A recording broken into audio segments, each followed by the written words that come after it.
Olá, hoje nós teremos o quadro Dúvidas e Respostas e eu recebi aqui 4 perguntas clássicas de alimentos que vocês costumam querer saber se causa cólica ou não no bebê.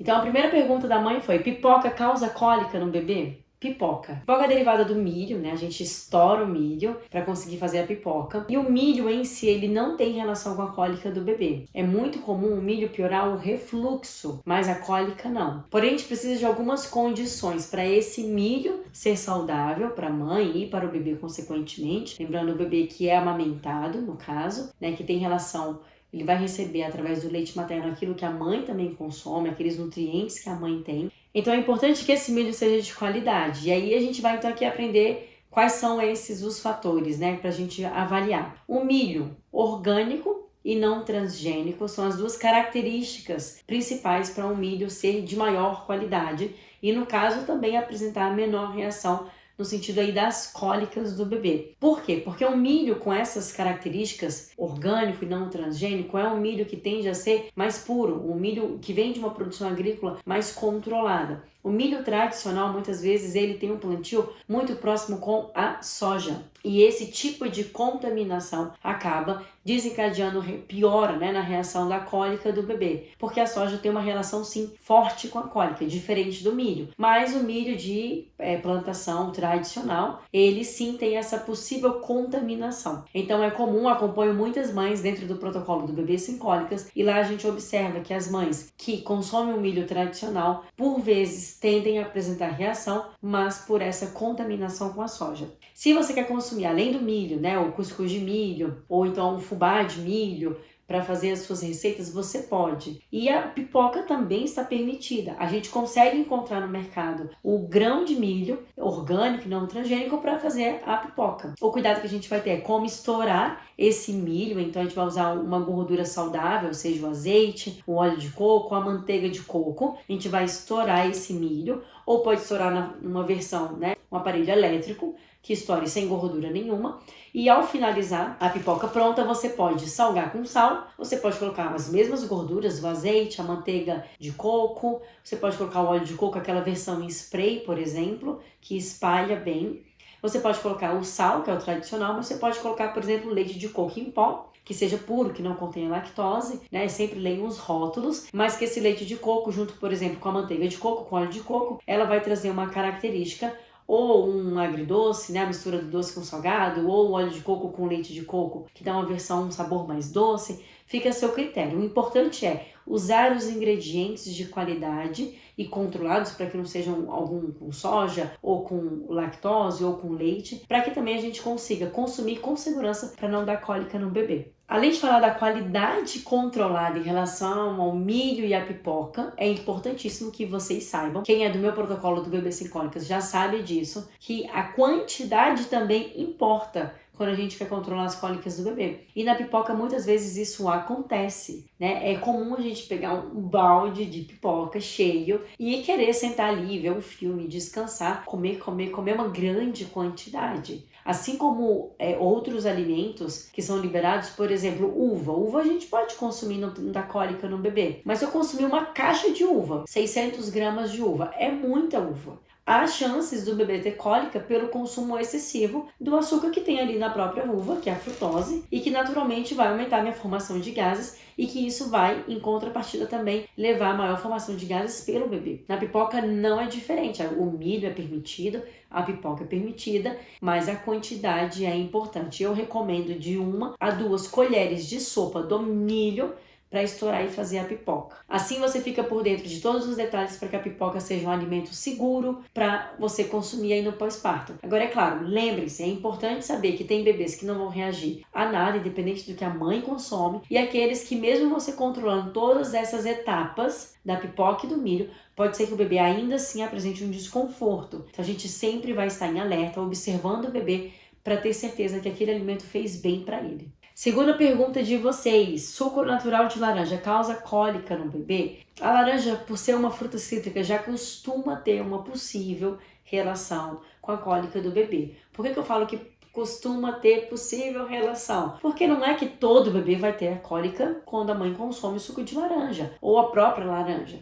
A gente precisa primeiro controlar as cólicas, é a forma que eu ensino, e depois a gente observa ao fazer o contato com esses alimentos. Eu não gosto daquela ideia contrária de a mãe consome qualquer coisa e tenta achar os alimentos que pioraram a cólica, mas fica tudo muito bagunçado. Fica difícil de concluir. Na minha lógica, a gente não consome e depois testa o que você faz questão de voltar a consumir. Se uma das opções for a questão do suco de laranja, você vai ter que tomar muito cuidado, obviamente, mesmo ele sendo natural. O suco de laranja ele é muito concentrado, então a fruta já é cítrica. Ele, por ser suco, né, são várias laranjas num copo, então ele está muito concentrado. Se ele for adoçado, é um terceiro fator para estar relacionado à cólica, então o fator 1, fruta cítrica, fator 2, concentrado, suco, muitas laranjas juntas. E o terceiro fator, ainda a questão de que pode estar adoçado. Todos esses fatores, eles tendem a aumentar a formação de gases.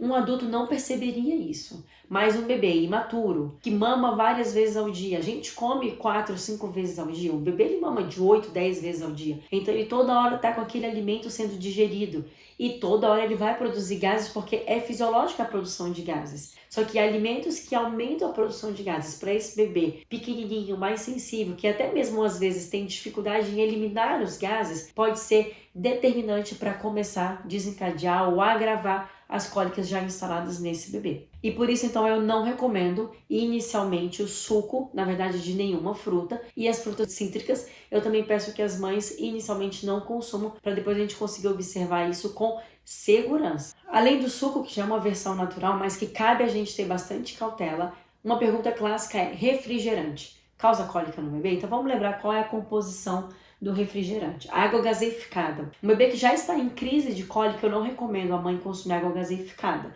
Depois que as cólicas começarem a diminuir, a gente tem um pouco mais de controle, a gente volta a consumir, como tudo. Não precisa ficar tirando os alimentos a longo prazo, os 4, 5 meses, sem ter nenhum parâmetro, sem voltar a consumir de forma organizada. Isso é errado mesmo. A água gaseificada, então, ela é uma possibilidade de piora das cólicas. O segundo ingrediente de um refrigerante tradicional: açúcar, e a gente sabe que não é pouco açúcar, é muito açúcar.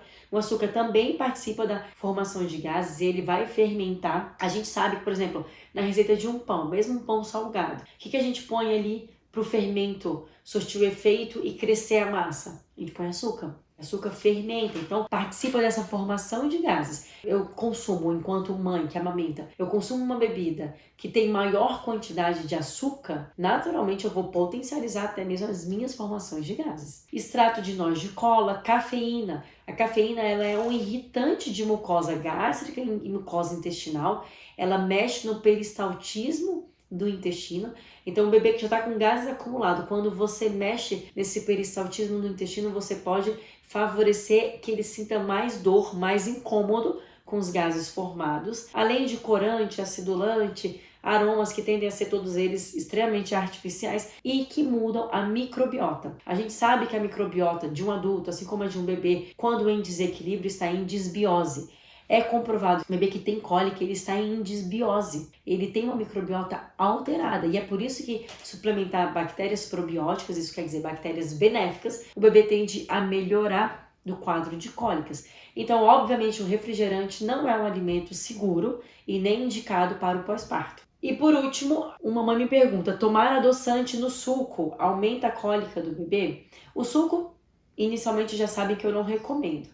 Mas o adoçante, vamos supor, um adoçante no chá, né? Já que o chá é, de fato, recomendável no pós-parto. A resposta é: depende do adoçante, mas em geral, o mais seguro é não consumirmos adoçante. Temos duas categorias de adoçante: os naturais e os artificiais. Os artificiais a gente já sabe que são todos eles com grandes efeitos colaterais e que, seja um adulto, seja uma criança, o recomendado é não consumir. O mais clássico da gente ainda vê hoje no comércio, nos produtos, é a sucralose, o aspartame, a cesulfame. Esses nomes mais antigos são os artificiais. Já os naturais, eles hoje são boas opções, até então, até que os artigos mostrem o contrário, mas até então eles são boas opções para a gente consumir, mesmo na gestação. Não são os mais seguros, a gente não tem ainda tanto estudo, mas um adulto normal, né, no pós-parto, já não está gestante, o adoçante natural ele pode ser uma boa opção. Acontece o que? Os naturais hoje em dia, por exemplo, xilitol, eritritol, esses terminados em ol, eles são adoçantes alcoólicos e tendem a participar diretamente da formação de gases na mãe. E a gente já sabe que essa relação do intestino da mãe, da digestão, da microbiota, da formação de gases está intimamente o que vai ser passado via leite materno e também contribuir para o aparecimento ou desaparecimento das cólicas do seu bebê. Então, uma vez que o adoçante, mesmo natural, mesmo adoçante recomendado para uma fase de pós-parto, pensando na mãe, pode ser que para o bebê essa formação de gases, essa relação não seja positiva, simplesmente porque o bebê é mais sensível, o bebê ele é imaturo, ele não vai tolerar da mesma forma. Esse aumento de gases que vai promover no intestino no bebê pode ser para um nível que para ele já fique muito dolorido, muito insuportável, gerando então um quadro de cólica. O eritritol dos adoçantes naturais, ele é um que pode ter uma participação menor, uma relação menor na produção de gases. Mas geralmente para adoçar e ficar realmente doce, a quantidade usada tende a ser maior. Então, depende muito do bebê, depende muito da quantidade que a mãe vai usar de adoçante, depende de muitos fatores que podem ser observados e testados sem problema algum. Mas, de todos eles, talvez o eritritol seja o mais indicado, ou a stevia, que na verdade a stevia ela é um adoçante natural, que não tem um sabor também, um poder de doçura tão grande quanto esses que eu falava, o xilitol, o eritritol, os adoçantes naturais, e por vezes também, acabando usando mais, pode ser ainda assim um fator que prejudique em algum aspecto ali a cólica do bebê. O recomendado, o mais seguro é a gente realmente se acostumar e consumir os alimentos natural e in natura, como eles são na natureza. Sem dúvidas, é o mais saudável para a mãe e para o bebê em qualquer fase de vida. Se você também tinha essas dúvidas e gostou de saber sobre essas respostas, sobre esses fatores para controlar as cólicas do bebê, curte esse meu vídeo, segue aqui o meu canal para mais conteúdo sobre cólicas e a gente dá um fim nessa fase tão temida do pós-parto.